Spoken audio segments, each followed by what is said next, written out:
Good afternoon. Welcome to final session for the day. Just as a reminder, as you are leaving this afternoon's talk, there are 2 pods at the back of the room that you can use to swipe your card and provide speaker evaluation and talk evaluation. We'd appreciate it if you would do that. So at that point in time, I will turn it over to Nathan Keltner and Josh Thomas for Exploitation.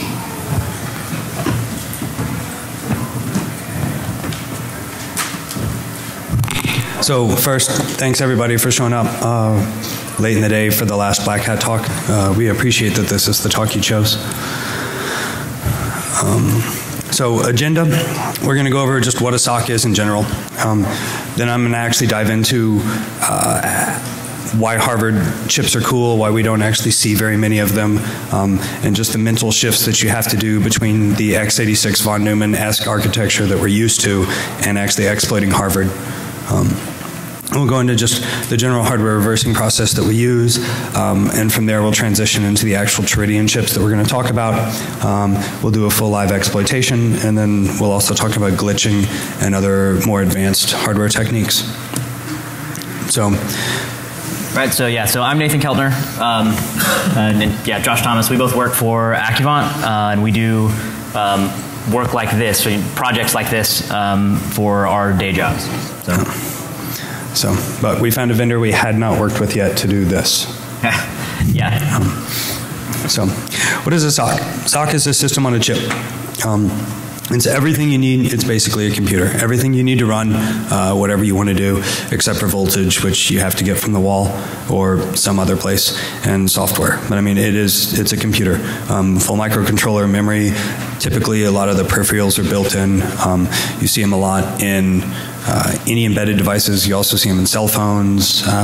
Pretty much everything other than your laptop typically runs a SoC.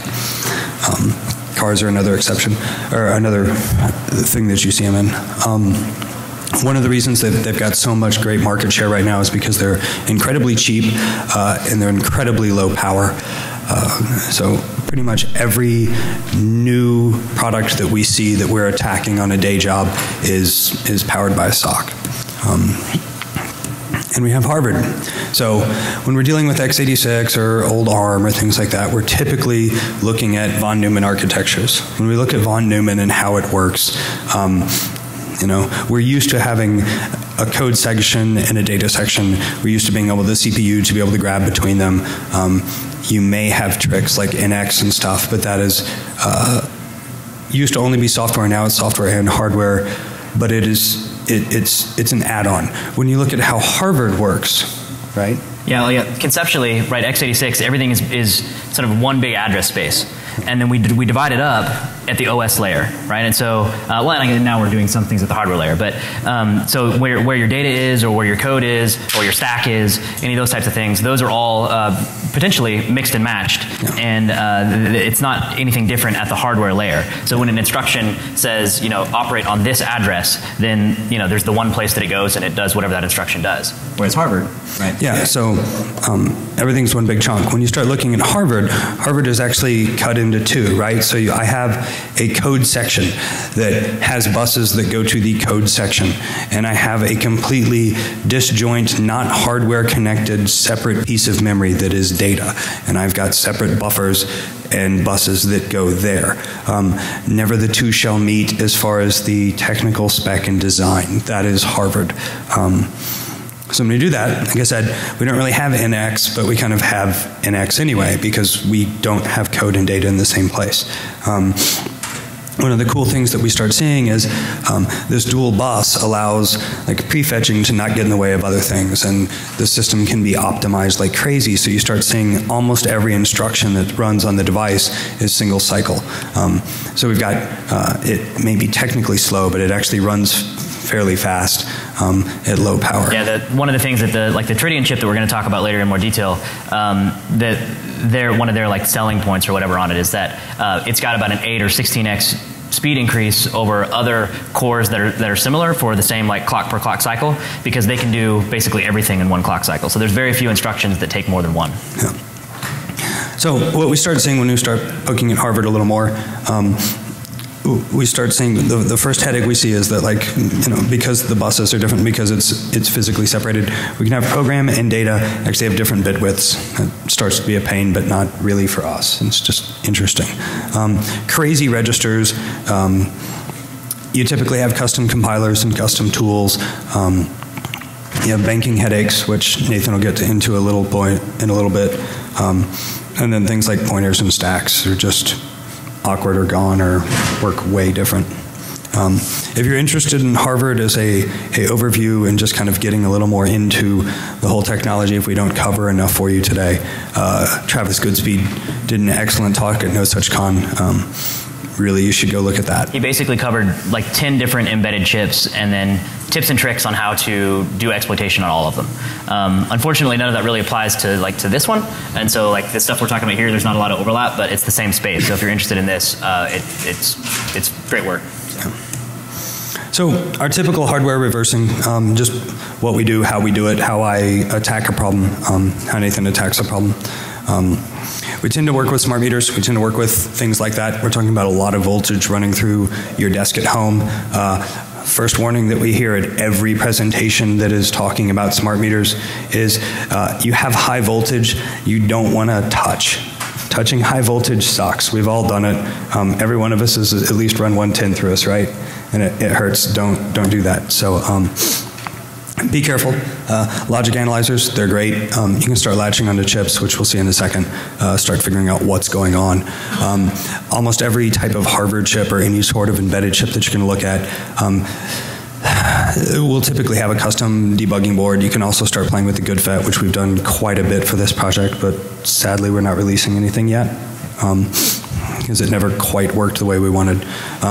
Bus Pirate, I mean, typically you want to be able to figure out what's going on the wire, then you want to figure out how to actually debug and start playing with things. Right, it's all just about figuring out what are those interfaces there, right? So just figuring out what talks to what, how can I interface with that, how can I monitor how the pieces are interfacing with each other, and then in what ways can I influence execution state. Yeah. And the last kind of pro tip that we've got before we really get into the meat is if you're working on high voltage or typically almost any embedded system you see, if you are powering that device, like we're failing here, but if you're powering and you're running ground on the same plane that you're running your device, like if we're running 110, that your laptop doesn't like that and you end up doing things like frying your USB ports. If PCBs were designed correctly, that would never be a problem. But when you get into like debugging interfaces and stuff like that, like there's a couple of them out there that are known for letting you electrocute yourself or frying your laptop. Yeah. So this is kind of just we got a couple pictures that I'll just walk through real quick. This is a typical setup when we're starting to hit hardware and start digging into it. What you can see in the foreground there is we've got very tiny micro grippers actually gripping onto the SoC as it's soldered onto the board. So it's running, it's got 110 volts through it. And then you can see past the beer. No, it does. No, the chip doesn't though. That's true. The chip doesn't. The board does. But you can see, like halfway back, we've actually got the vendor supplied debug port. So I'm actually being able to control debug. But as I'm doing that at a software layer, those little micro grippers are actually letting us do a full logic analysis on what's going on the wires. So we're able to track more things than the vendors let us get to, and start digging a little deeper. And then again, kind of the same picture, just from a different angle. We're basically, every time we attack something like this, we're really trying to just figure out what's going on. My thing is really what's going on at boot. Where are things getting loaded from? What can we do? Our end goal typically is I need to dump this firmware so I can then throw it in IDA and I'm back in a comfortable spot. So Teridian. These are the chips we're going to talk about today. There's a ton of Teridian chips on the market. They're one of the biggest vendors for smart meters. So you see them everywhere in the smart meter space. We've started seeing them a lot in pin pads, any type of distribution automation or home automation. They were originally Teridian Semiconductor, and then they were bought by Maxim, and now they've got a huge market share. But because they already had a good name, Maxim kept them. For the most part, we only see these on the metrology side of a smart meter. There's not really any space that they're touching on the other side. Do you agree? I mean, well, yeah, so it's doing the metrology side always, right? So it's always doing the side that's actually like measuring power. And so if you have a smart meter on your house, there's a good chance that one of these chips is actually in it performing that function. And then how it talks to everything else, right? That gets different. You know, there's standard interfaces into this chip. You know, but serial is the most common one, and then that can talk to whatever they want it to talk to. And so it could either talk to another board that is an entire, computer in its own right, and it's doing whatever it's doing, and then it's just ferreting commands back and forth. Or it could just be doing like straight pass-through, and like in the Teridian chip itself, could be speaking something like ANSI C1222 is the one for network communications. And then you've got like actual packets terminating inside the Teridian chip itself. So. Yeah, so when they're not hooked up, you have to have physical access to be able to pop this. As soon as they're hooked up to any sort of radio interface, now you actually have a valid remote attack vector, which is logical, and it's not really jumping anywhere from where we're comfortable with. A couple more pro tips. If you ever get into the space, if you ever start poking in a SoC in general, Teridian is wonderful about this. They have dev boards where they're trying to sell big vendors, millions of these chips to start building hardware with. So they make a demo board that has great open source code. It's open source, kind of open source hardware. They're relatively cheap, so they're great because the whole chip is broken out completely already. I've got nice code so you can start figuring out what the chip is doing, at least as far as the vendor. So then if you have a specific target you're looking at, you at least know what reference they started with. And you can look at the board, which here's a demo board right here. It's the one we're playing with today. But you can start looking at the board and looking at all the specs that come with it and pretty quickly figure out, this is how I physically put the chip into debug mode, this is how I enable JTAG if it's been blown. It's a much easier than just starting blind. Yeah, so one of the things we always want to do is we want to dump firmware, right? And a lot of times that's very difficult on production gear. It's not impossible, but one of the things that we found that is actually significantly easier than fighting with production gear, I buy the demo board, I take my production gear, I run chip quick around the whole production gear SoC, I pull that off, and then I resolder it on the demo board, and now I've got everything broken out. JTAG is miraculously in hardware enabled again, and we can just use the standard tools to dump firmware. You can't really do that live in the field as an attack vector, but if you want just to get the device once, it's really the easiest way to go. Second thing, when you start wanting to look at these type of devices and how they work, you really want to figure out what the PCB is doing around the SoC just as much as you want the SoC. One of the tricks that we have started to do more and more is I take a board, like a production board, and I desolder everything. And just like that's all the detritus crap that was on the board. I'm sure it's important for it to run, but I don't care at this point. I take that, I throw it away. Then I throw the bare PCB in a flatbed scanner. I scan both sides, and then I just throw it into the GAN per Photoshop and I start tracing all of the traces. And now I have a complete PCB layout, just like I would if I was the electrical engineer actually building the PCB to begin with. Now I can start enabling and disabling filters in the GIMP, and I can fully understand how that hardware is working. Yeah, and of course, there's different types of PCBs, right? So you've got ones that have multiple types of layers.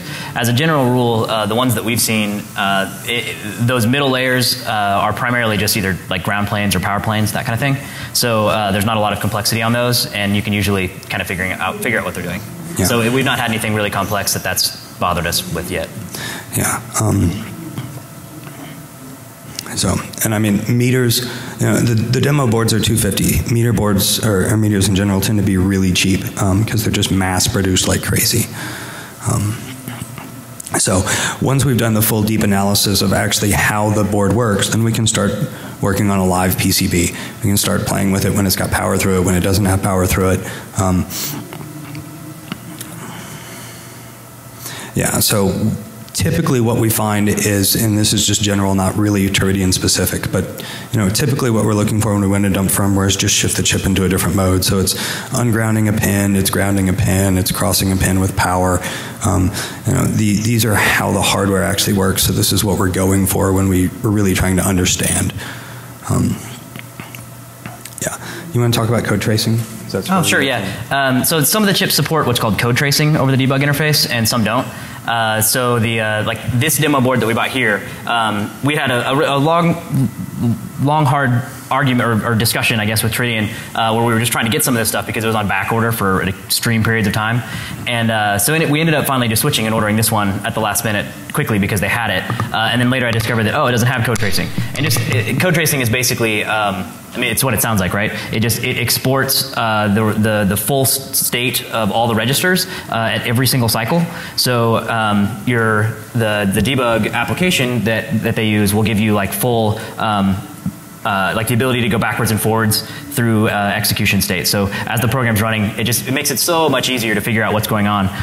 And if you're doing, trying to figure out exploitation, if you're just trying to figure out, maybe how it's like pulling in and it's decrypting a certain part of itself to like pull keys out or whatever you want to figure out, it's so much easier if you have code tracing. So unfortunately, we don't have that to demo because the one that we have doesn't have that, which makes various things harder. But it's only a slight difference in the debug, this expensive debug interface thing that we had to use. So it's worth it to just as a heads up that they don't all have it. So it's worth it to find it. All right, so I'm going to switch gears a little bit. I'm going to talk about this chip specifically, and we're going to use it to kind of walk through an example of how the Harvard architecture works on this one and how exploitation works, or how the pathways that we've figured out for it. So this is like the overall schematic of what is inside that SoC, right? So we're talking about that a SoC's got everything that would be needed for a given use case. So for this case, we're talking smart meters. So it's got stuff to like drive the LCD screen. It's got stuff to like say pin pads. It's got stuff to to drive the pin pad that's on there. This has got lots of inputs that are designed specifically for measuring measuring power usage in an accurate manner for smart meters, right? So every single SoC, like all the Teridian SoCs, all have a very similar structure, and then they've got like an 8051 core, and they've got memory, and they've got these things, and then they've got different peripherals that they stuffed in for the different use cases. So zoom in a little bit, and we're going to look at these two to start with. So what we're looking at here, that's the MPU microprocessor, and the CE is something specific for doing the power measurement calculations. So the MPU, the 8051 derivative, that's an Intel chip that's been around forever. That one's very, very ubiquitous. It's in lots of places in sort of everyday life. This version of it is one that has just been massively parallelized, or however you would say that. It's got the ability to do lots of things in just one instruction cycle, right, that we were talking about earlier. So that's the major difference on that. It's byte aligned, which means that you can kind of jump wherever you want, right? You can do things like ROP if you wanted to, if you were able to control the stack. So it's useful on those sides. The computation engine is something that we don't really care about from a security perspective, just knowing that it's there and it will occasionally step on you. So the problem with the CE is that it and the microprocessor share flash memory. And so basically there's timers firing off all the time saying who's allowed to have or who's allowed to be running. And so you'll be doing something in your code, for example, and then suddenly the CE will kick in and it'll like lock you out of flash memory in the middle of what you're doing. And so it's just something that you have to keep in mind, like when you're doing exploitation on this kind of stuff. There's all kinds of other things that are happening via interrupts or via timers that are going off that are outside of your control, and you don't necessarily know that those are happening. So the very first thing that you usually do is you go and you start shutting all that kind of stuff off as soon as like your shellcode hits. So yeah, the major things that we care about on this particular architecture, right, 8051 core, the memory, and then the ICE components, the ICE being like a JTAG analog, if you're familiar with that. Okay, so let's talk about memory, right? So we've got these four basic different types, and we really only care about three. So there's flash, external RAM, and then internal RAM. So memory map. So talking about where is flash and what's that look like. this is where code and occasionally static data is stored. So if you're writing this kind of code, it would be like you want to be putting things like keys and stuff like that in here for some other reasons we'll talk about later. But static data is also stored there because it's a large amount of space. So like I think one of the biggest things that's stored there in like the demo software, for example, is just all of the like the text, like the ASCII that's used for like the help thing on like one interface. So so it's got code and data, but it's never modified data, and the data usually has to be copied somewhere else before you can do anything with it. Flash memory itself can't normally be modified. So true Harvard would mean that this would be read-only like all the time. And that so you would load it, you'd load code with like a JTAG or whatever, and then you send the production device out, and then it never gets modified ever. Now reality, right, is that nobody can do that, right? Nobody can ship code on a device and then never update that code again. So what that means in the real world is that that nowadays Harvard architectures require the ability to somehow modify flash memory. So you got to jump through like 10 different hoops to make that occur. But the general statement is that you can't modify it. So that makes it hard, right? If that's the only place that code can ever be loaded from, that's the only place that instructions are ever run from, and you want to change the thing, like you want to drop shellcode on it, and you want to do whatever you want to do, that is obviously that's the major barrier on Harvard architecture. Unique to this, it's we're talking very small spaces, so it only addresses 64 KB at a time, and then like half of that gets swapped out. This thing called banking. So the bank switches. So like the top half is always there. So like that first 32K is always there in that address space, and then the next 32K gets rotated out by a certain value in like a bank select bit register. And so whatever's set in there tells you what data is accessible over there, and that brings you all kinds of headaches when it comes time for exploitation. In software, it's not really a big deal because you just load up the settings for the compiler. It knows what chip that is, and it just automatically handles all that for you. So you write normal C code, and you don't really have to care about most of this stuff because it'll automatically load in the libraries and do all the bank switching for you. However, if you jump in via some external method where you've been able to do some of the stuff we're talking about here, or talk about later, where you're able to actually get code execution, then suddenly you have to deal with all that stuff, and so it's a big headache.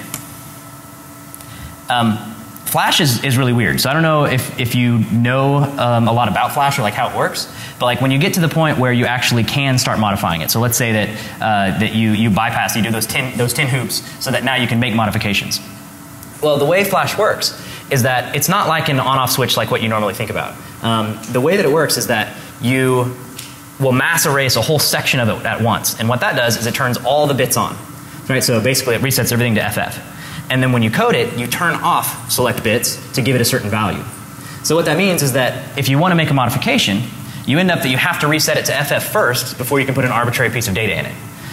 Or you have to find a place of code memory that's already full of FFs. But it's very different than just like normal RAM or like what we think about on hard drives and stuff, where you just like can just push something and just say go do that. If you don't know what you're doing and you don't know what the state of it is beforehand, then random writes will just fail because it can't create that state, right? Because it's all a series of just which bits are turned on and which ones are off. And yeah, you can only erase pages of Flash, not bytes. So if you want to make a small modification to the code, right, what do you have to do? Well, okay, crap, I've got to pull this whole page of code from over here into RAM, and I got to make the modifications that I want. I got to do a mass erase on this page from over here, and then I got to copy it back. And that's kind of painful to do from shellcode. All right, so yeah, so what do you have to do? Right, what I just walked through. The other things you got to do, like that I mentioned earlier, you got to make sure you turn off interrupts and turn off CE, things like that, because it'll step on you right in the middle of it.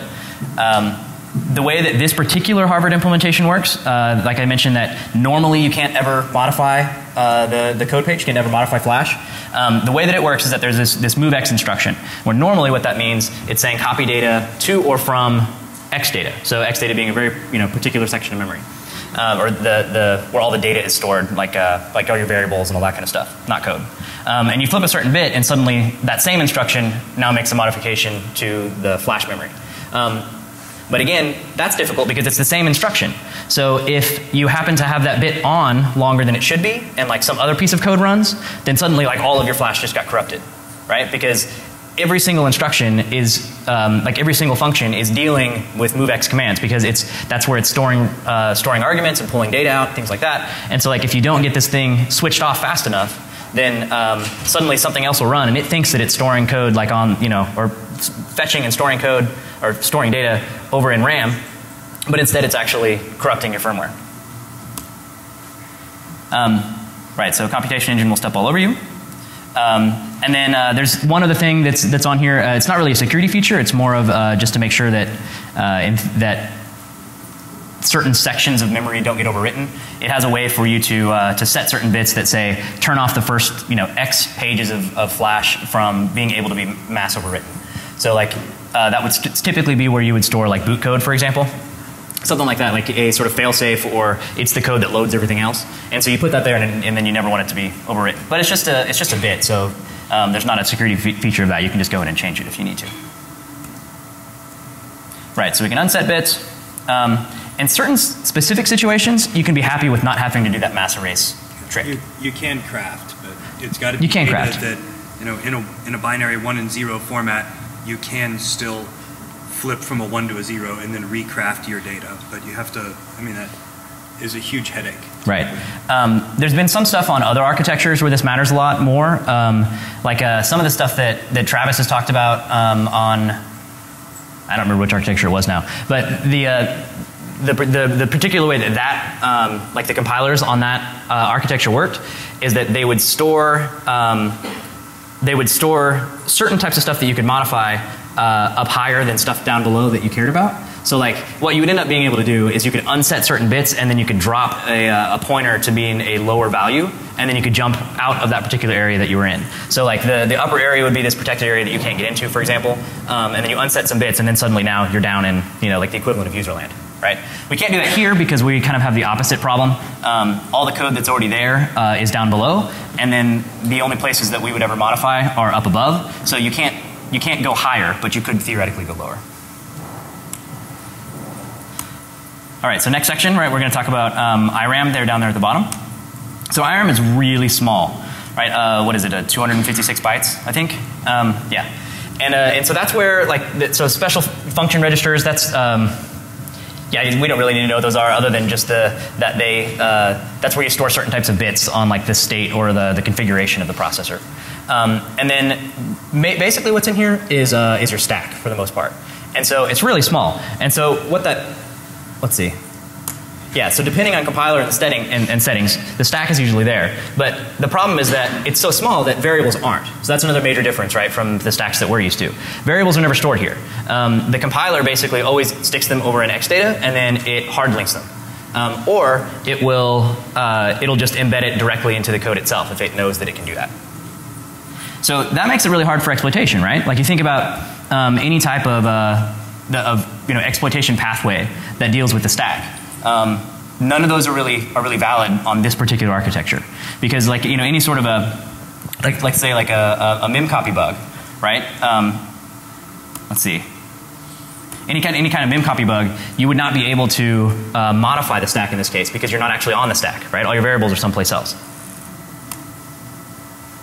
All right, so XRAM. So this is the one that we primarily are the most interested in and have the most interaction with. This is where variables go. Because that's where variables go, then that's what you end up being able to corrupt. All of the, whenever a mistake is made in code, that happens, and it's some sort of mistake that allows you to modify like the variables that it's dealing with, right? So like if it's a memcopy, right, that I talked about a second ago, and it allows you to overwrite something. Well, in this case, you'd be able to overwrite things after that in Xdata. But again, we don't have stuff that's there. We don't have registers there. We don't have, you don't have the ability to overwrite the return value, for example, because the return value is not there. It's in someplace else. All right, and then so we'll come back to that here in a second when we get to the actual exploitation stuff. But then this last section that's specific for this, we'll talk a little bit about the emulator, and that's what this JTAG-like thing is. It's a proprietary undocumented debugging interface, which basically means that you've got to buy the expensive one. But once you have that, then you're able to talk to it. We've looked at a little bit of trying to reverse this out and do some of it ourselves.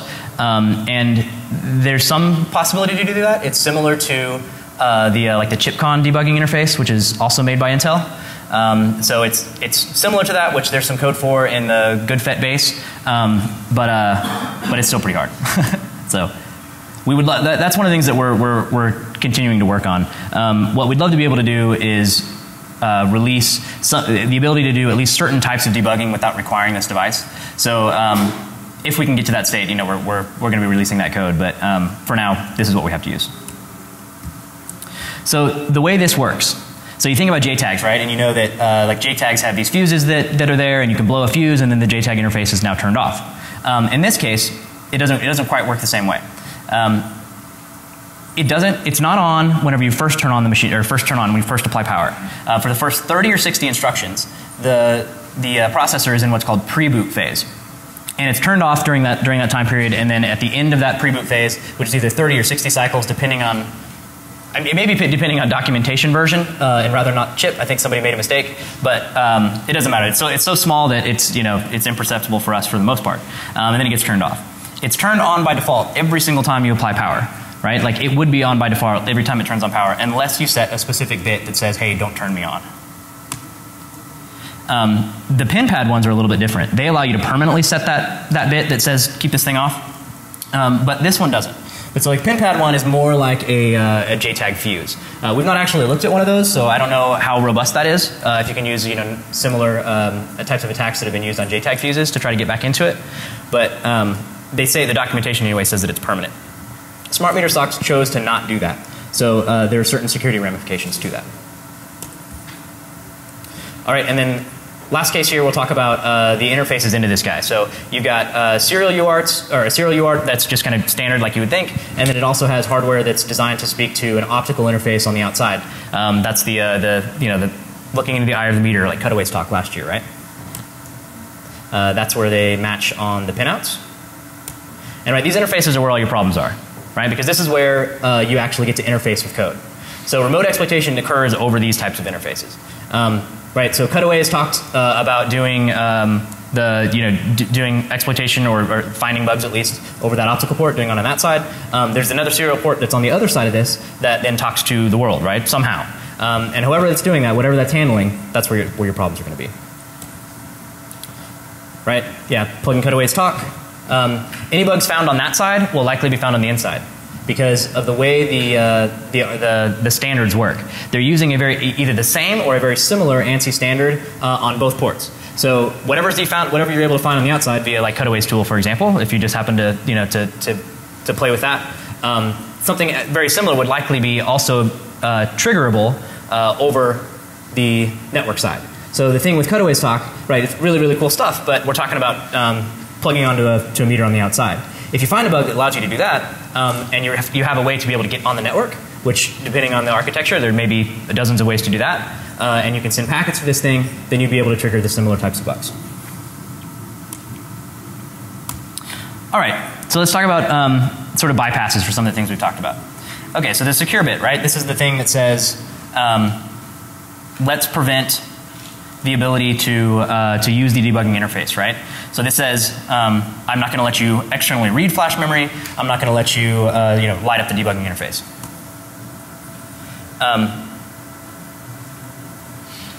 The way to unset that. So it's not, like, again, that is also not a permanent flag, right? The way to unset that kind of stuff is to hit it with a mass erase, so that you wipe out the code that is setting that in the first place. So in the first 30 or 60 cycles, what's normally happening is that there's a instruction that runs that sets this bit and says turn off the debugging interface. Pre-boot phase ends, and then the debugging interface does not come up. So how do you get back into that device, right? So they didn't want to just have that be a bricked scenario. So the common way that these guys will do it, and MSP430 does it the same way, and others, it'll let you go ahead and without being able to light up the full debugging interface, you can perform a mass erase. So what does that do, right? It resets all the flash to FF, but there's an important consideration here, right? Did they also think to clear all the other locations? Because that's not the only location where something sensitive is stored. Right, so this is the screen that pops up on the debugging interface when it's in secure mode, when that bit has been set. There on the left is what it looks like whenever that's been set, and it's basically saying no, you don't get access to any of that stuff. But then after you do a mass erase, well, now the code is gone, but all the data is still there. right? So like this is an example here that we just used where you know, we had some code that loaded Black Hat into memory, and then we wiped that code, and then we light up the debugging interface, and then wow, I can still see all that stuff. Now, that may or may not matter depending on the particular use case. So I mean, right, this is like being able to see RAM without being able to see the code. So you don't necessarily have any context to know what these things are outside of knowing what the device does, right? So if the device does things like, let's say it's a smart meter, and let's say that it's doing encryption as part of an ANSI standard. Well, you know certain things about how that's going to work. You know the things about like what type of encryption it uses. You know what sizes its key sizes are, things like that. And coincidentally, the way that that's implemented in code will most commonly always require you to copy that key out of code memory into RAM to then perform operations on it. So if you have a live meter, you can try to authenticate with it, or try to begin encryption operations with it. It'll load its key into RAM somewhere, and then you do a mass erase, and then take a look, and then oh look, check that out. There's the key right there. Right? So that's a hardware problem. Like that's something that can be fixed. And it's not just a Teridian problem either. MS3430 does the exact same thing. There's several other chips in this embedded world that do the same thing. So, right, XRAM is accessible once flash has been mass erased. After you do that hard reset, it comes up. Power is never lost to that, so even though portions of it would normally go away, like with when power shut off, as long as power is maintained, then the data is all still there. And so where did you store those keys, right? And then, unfortunately, even if you stored them in code, half the time they get copied over to data at some point anyway. All right, so let's talk about code execution. All right, this is what kind of like what one of the main points of the talk was. So code is in separate locations, right? There is no concept of being able to execute code from data. Like the instruction pointer can never point over there. There are different buses. It makes no sense. So there's no way to do that. The only way you're going to be able to get this is that you've got to be able to find a way to divert execution flow, and then once you've got that, then you've got to be able to piece together the components to jump through those 10 hoops, like I said earlier, to actually make modifications to code. And there's some things that happen in real life that make that a little bit easier. Because the stack's over in iData, in the internal RAM, and variables are over in external data, over here, normal vulnerabilities will not work, right? It's just incredibly hard to leverage those. And then, unfortunately, even after you gain execution pointer control, you still don't have control of the stack on this architecture. Because whatever mechanism you're going to use to gain execution flow is not coming through the stack, right? So you don't have control of that. Or you may have the ability to see it or like modify it, but you can't do that in any sort of like contextual fashion. You don't necessarily know what it is. So you could go and you could clobber it, right? But that's not gonna give you any help. So let's talk about a standard overflow, right? So the standard memcopy type thing. Once you've got, you know, whatever that type of bug would be, you've got the ability to make modifications to X data, right? But there's nothing important there. So how do we do it?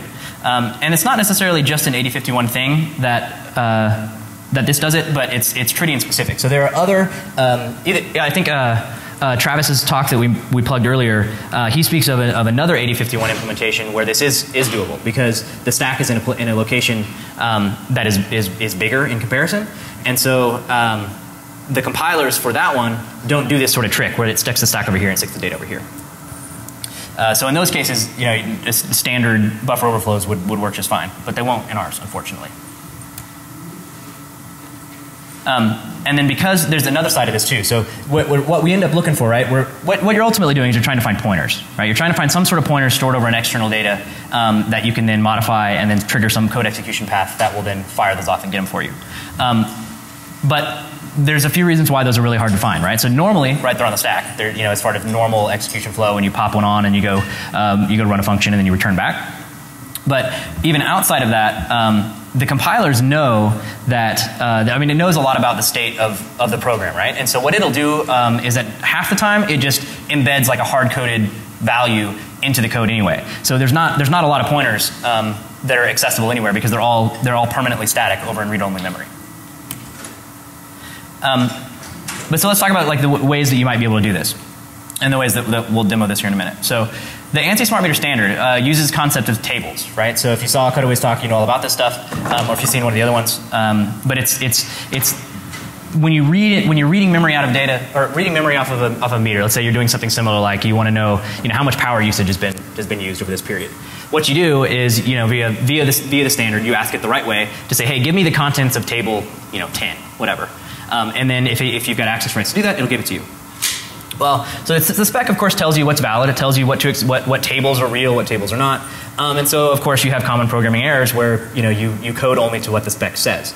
So, it's common to see, or vulnerabilities do exist, or have existed, that did not account for being able to ask for table values or things like that would never happen in the normal part of anything, right?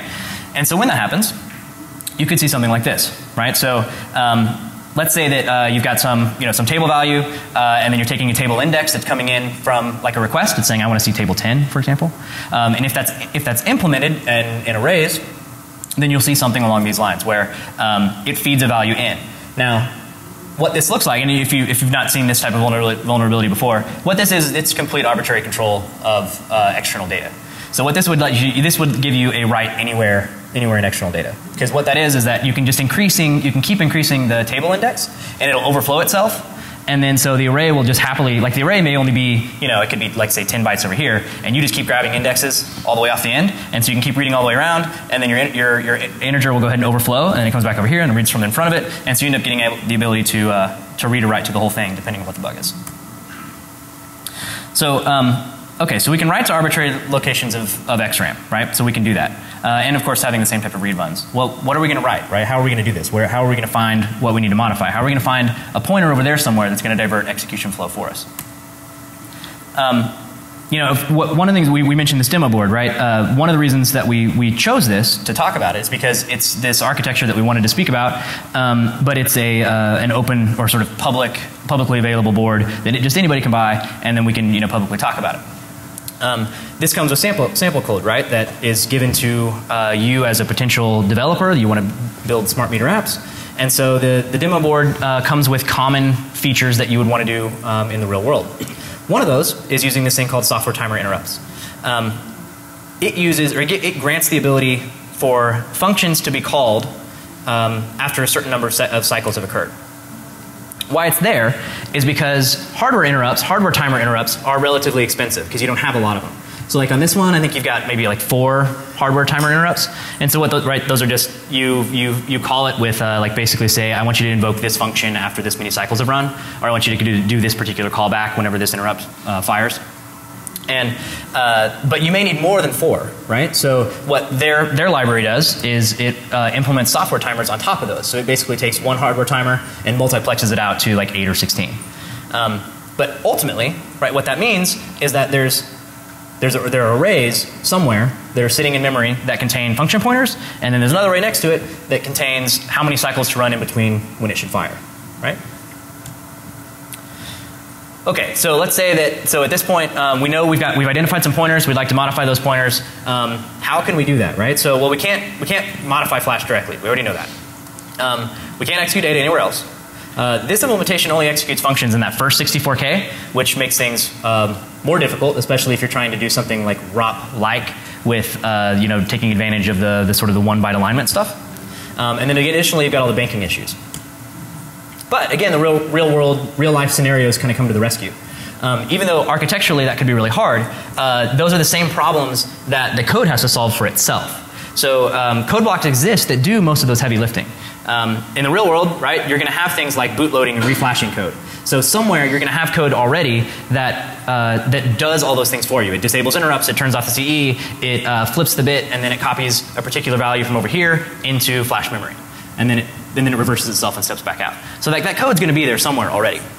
Again, for this, we just copied, there was another library from Teridian just that gives an example of how to do it. And so we would just use that as a great public example. We stuff that into our code, and then that's what we end up leveraging in the exploit here in a minute. Okay, so STM, right, how does that work? Here's what the functions look like. You can see the STM start function is just taking a function pointer, and it's taking how many counts that you want, and then it stuffs that onto that array, fn_PTRS. And then later there's another one that says, hey, if one of these is inspired, then let's go ahead and call it. So this is just a grep through the source tree for this particular sample thing, and this is just pointing out there's all these different locations that are using this functionality, right? It's used by the serial ports and the command line interface stuff. It's used by EEPROM. It's used by the LCD screen on the front. It's used everywhere.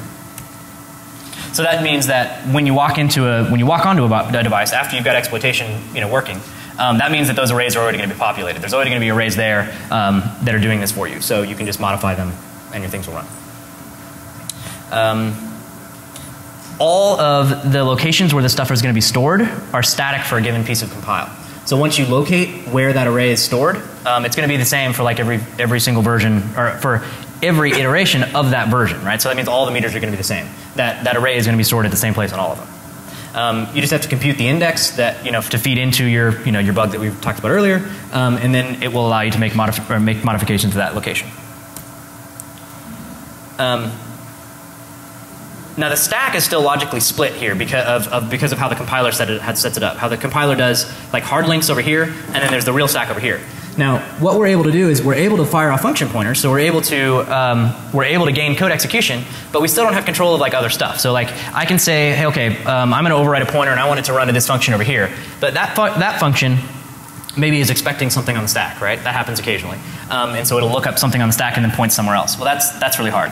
So you've got to figure out where the locations for variable storage are, or you have to find which functions are actually using variable storage in static locations in external RAM, which happens most of the time because of the compiler. And then you modify those. So like when you think about the way that, the way normal, function control happens on like most of our platforms, you stuff a few arguments or a few pointers to arguments on the stack, and then you jump to that location, right? And then, or you're stuffing them into registries or registers. In this case, all that stuff is statically, they're from static values in external data. So when you jump into a function, that function has hard-coded values just saying like grab from address 1234 and I'm going to use that for this, and grab from 1238 for this. So once you find those, you make modifications to those locations as well, and then the last step is you overwrite the function pointer and the STM stuff, and then finally your code executes. Now the problem, and why I say pray here, is because of course this is we're doing this in a really sort of strange way. We've got race conditions because we're modifying what the variables are, and then you wait, and then you're modifying saying go ahead and execute this function. So it's not all together, right? Like it would be in any sort of like sane world where you would say, run this function with these variables. Here you're saying, let's modify these variables first, and then okay, let's run whatever's there, and let's hope that whatever's there hasn't changed, because that does happen sometimes, just in normal flow of the execution. You have no contextual information about any of that other stuff, which of course is more painful and during that process where you're trying to figure out how to make this work. But in state, once you finally get there, you've got resident code execution on ours, and then it's there forever, right? It's not going to go away until the thing's been reflashed. So we'll kind of do a quick demo of what this looks like. Right, so this is looking at this is the debug interface application, just a Windows application that does all this. I've already got this loaded up and it's running. So what you're going to see here, so I've got a script over here I'm going to run that's going to interface with the serial port where this bug exists and this bug didn't exist in their demo board because the demo board itself doesn't actually implement any of those standards. It doesn't actually implement anything for talking to the outside world. It's just meant for showing off the chip. So we had to implement our own interface on that and then have the bug in that. So that's what we're doing. And again, and I guess the overall point of this talk is not necessarily about specific bugs in smart meters that are out there right now, but talking about once you find those bugs, because they're out there, once you find them, what do you do, right? And so that's why. So we've got our demo one over here. Code's already running. So you're looking at like here. This is address 6000 in program state. Currently, it's all FF because it's blank. We're going to see that get modified here in a second, and then execution flow is going to jump into it, and then that's basically our landing pad where the first stage of shellcode runs. That then starts making modifications to other parts of the OS to do what you want it to do. All right.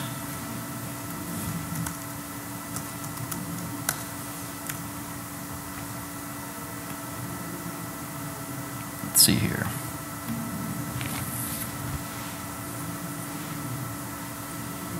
That's right, so we're setting different variables for functions that we want to call. starting to upload shellcode, executing that flash write and saying actually make copy the shellcode over from XRAM to there, fix up the STM array to make it happen, and make it not crash afterwards, and then finally redirect execution flow. And are we gonna work? Ah, there we go. And so, so in this case, we're talking about like a fake demo board here, so it's kind of hard to figure out like what's the best way to show off that bug. But here, this is what we've got. Like we've modified this particular range. You can see because it's red now, it's been modified. It's not ever supposed to be able to be modified. And then we stuffed our own code in there, and then we jumped to it. And there we go.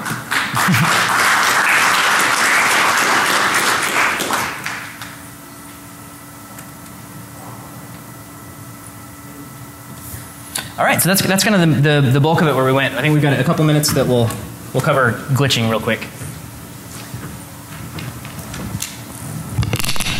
So if you remember way back, we talked about there's some bits that can be set that don't let like ICE be enabled anymore, so you can't actually do any live debugging on the board. Unless you magically hit it within that first like 30 to 60 cycles. Once you do, you can get away from that. But we kind of wanted to do something a little sexier, and it was one of the reasons we're not releasing the GoodFet code, because we went tangential down this path and the GoodFet just couldn't quite keep up with where we wanted to go. We will get there and release it hopefully at some point. So we've got that pre-boot that is like 60 cycles, and in that 60 cycles somewhere that security bit gets set. We just need to keep that security bit from getting set. When you start looking at all of the Teridian documentation, which is just massively fabulous, like it covers everything in the world you would ever want to know as a developer.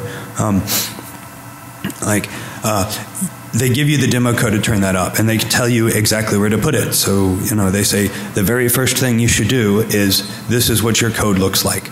If you do this, security will be set, and you can't debug the thing after it gets out of pre-boot. It'll never actually go into ICE.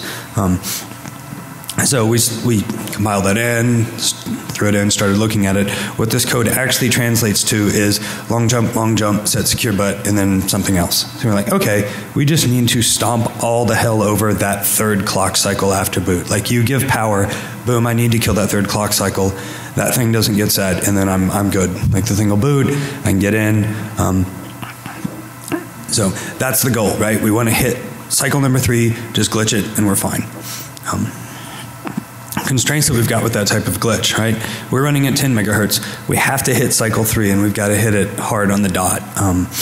Because you know, we don't want to hit 1, we don't want to hit 2 necessarily, right? Because if you want to still have it running and be live, you still want those jumps. You just don't want that third thing to hit. Well, maybe, right? It doesn't always matter. Yeah. You know, if your end state is that you're just trying to get this thing up so that you can pull the code off of it. And then once you've got that, that's great. You'd be able to make whatever modifications you want to it and then reflash it. So, yeah, so you can be extremely exact with it, and everything will still run correctly. Or you could not be extremely exact with it, but you'd still get the debug interface. So as long as the thing doesn't like constantly go into a reboot loop, for example, and if you can get past that and long enough, you can keep it alive long enough to let the debug interface be up, then you'd be able to halt execution, and then at that point, you've got the debug interface. So. Which is something he reminded me of, because I was focused on that like clock cycle 3 and was like killing myself, and then he was like, dude, you don't have to hit it. And I was like, it got a little easier. So at the end of the day, we probably can just stomp over every damn thing that's in those first 60 cycles, and we'll get through enough to dump code. So we've kind of got 2 approaches, right?